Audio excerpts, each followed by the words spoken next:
Hello everyone and welcome to my channel. I'm absolutely happy and delighted to be here to share a few thoughts, a few experiences, some tiny stories, and I hope that in this conversation with you there could be some things that could perhaps be resonating or relevant to you and to your life.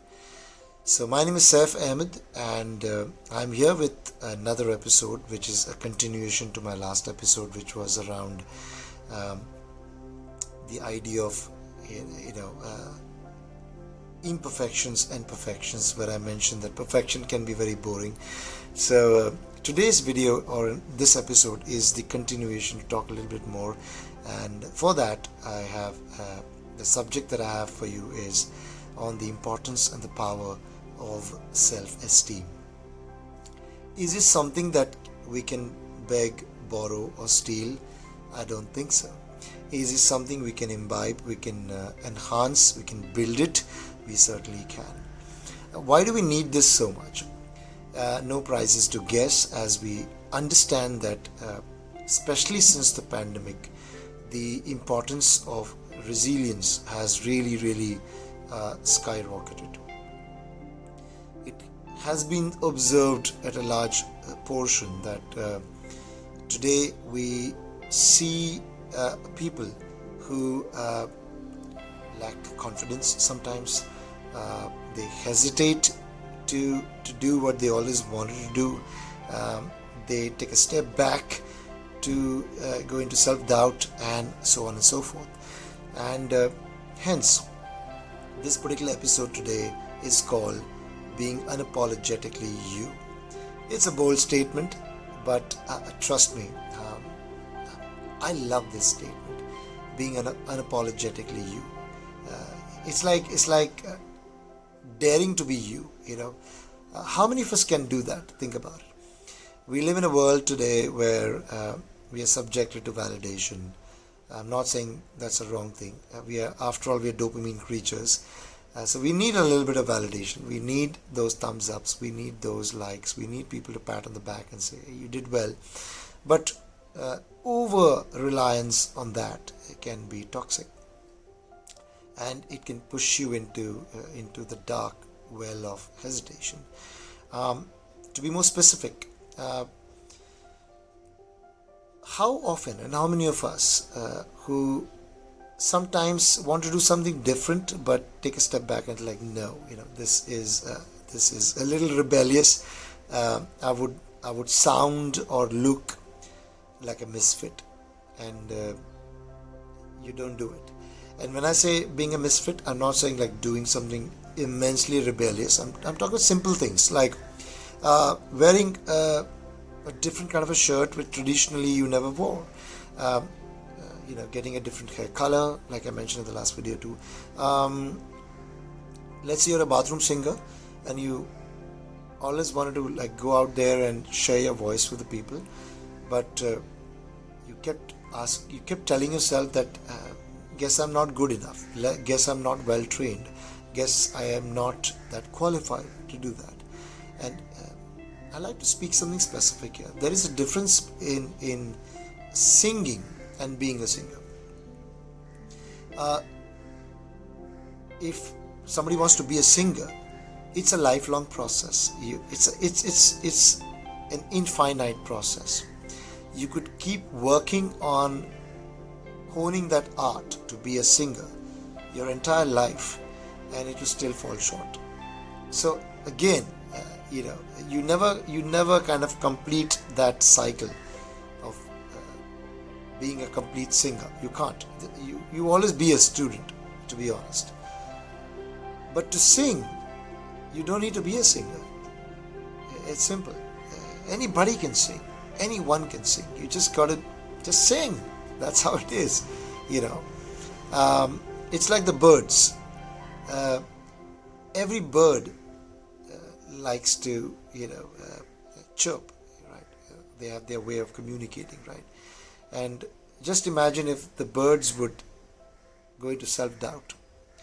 You talk about the nightingale, you talk about the quail or the myna, different kind of birds, right? So imagine if these birds would go into self-doubt that this morning I don't feel like chirping because I think that bird chirps better than I do. I think I should stop chirping. What a loss that would be, right? So, but birds don't do that. Whatever sound they've been blessed with, they just go with it, right? They just go with it. So, self-doubt. So, what more we need to keep in mind is that there is also something called, I read in a very beautiful book written by one of my favorite author, Brene Brown. Brene Brown in her book Atlas of the Heart mentions about this concept called Schadenfreude, which means, it's a German word, Schadenfreude, which if translated means taking pleasure in someone else's misfortune.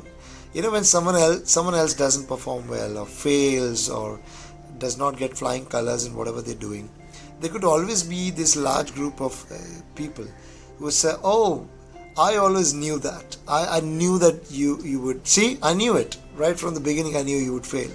And didn't I say, don't do that? Didn't I say that's not for you? Didn't I say you were not, you're not designed for this?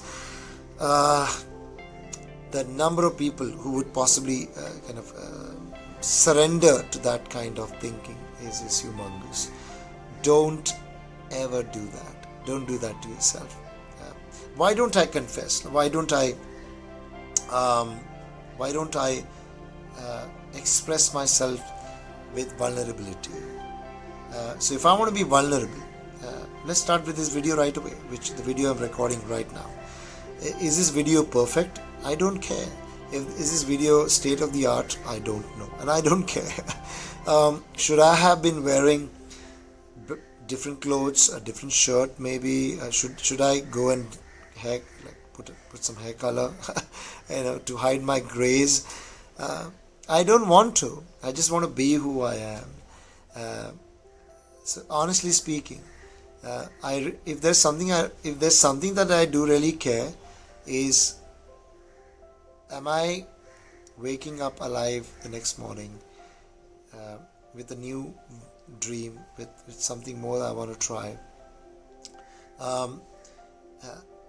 Do I have the courage to be myself and sit here in front of this camera and say things I want to say without the fear of being judged? See, judgments will always be there. I'm sure maybe this video as well, there could always be some people who say it could have been better, what nonsense is that, I don't believe in that. And is there a shortage of trollers, people who troll? I don't think so. So you just got to be yourself. That's what I'm trying to imply here.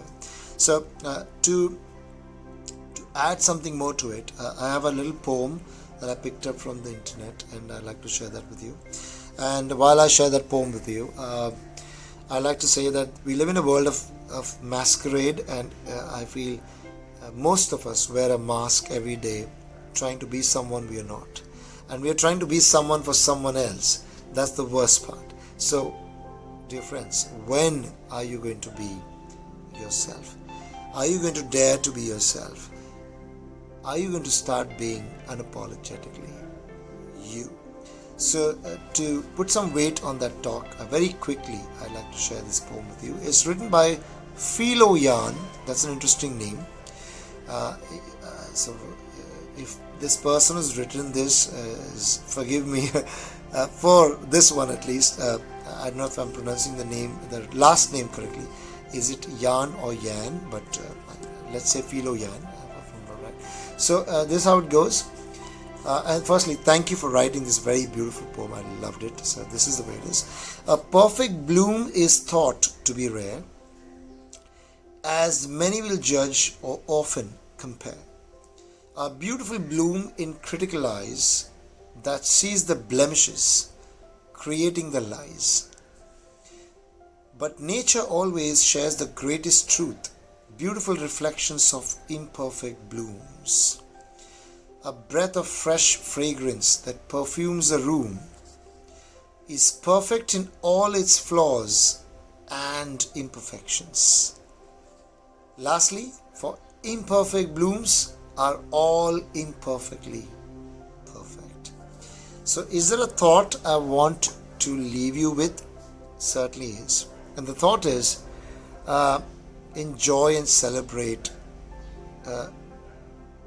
being imperfect, because you're perfect in that. It's like kintsugi, the Japanese art of taking these cracked, broken pots and the pieces of pot and putting them together and adding a little bit of gold dust and a gold paint to it and kind of bringing out something more from it. Aren't we all a piece of art? You are art yourself. I am art as well. Everybody is a form of art. And when we say we are art, nobody is going to be,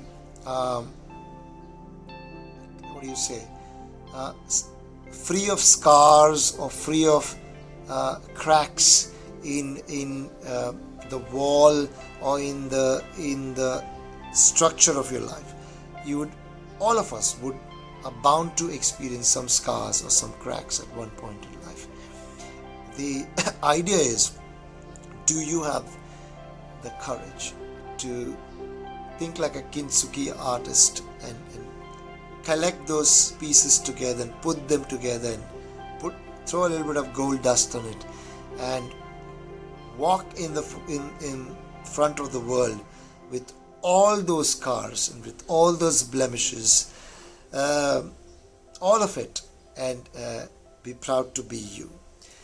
So with that and on that note, if you are someone who would want to wear a different color, would want to try a new hobby, would want to read a book which no one else is reading because it's not a bestseller, you want to watch something on OTT which is not the current trend, you don't need to be part of the herd mentality. You could just go out on that channel and pick up something which no one's heard of before, watch that movie, watch that podcast, read that novel no one else is thinking of. Just do something that is very different from the world and just do it. Just go out there and do it. So with this and on that note, I'd like to express my thank you for being here, and I hope you enjoyed this conversation, and I hope you can take something with you which can add some value to your life, and I thank you from the bottom of my heart. So thank you so much, and I don't know what the next topic is going to be. I don't know where I will sit and record it, but I do know one thing. I would want to come back again and share and talk about something which, to start with, I have to enjoy it. So that's my mantra. If I'm not motivated, I can't do that to someone else. If I'm not enjoying it, I can't bring joy to someone else's life if I'm not happy in my life, right? So I was very happy, and I am very happy with what I've spoken today, and I would like to come back with the same energy maybe in future as well. So thank you, God bless you, and I will see you soon in the next episode.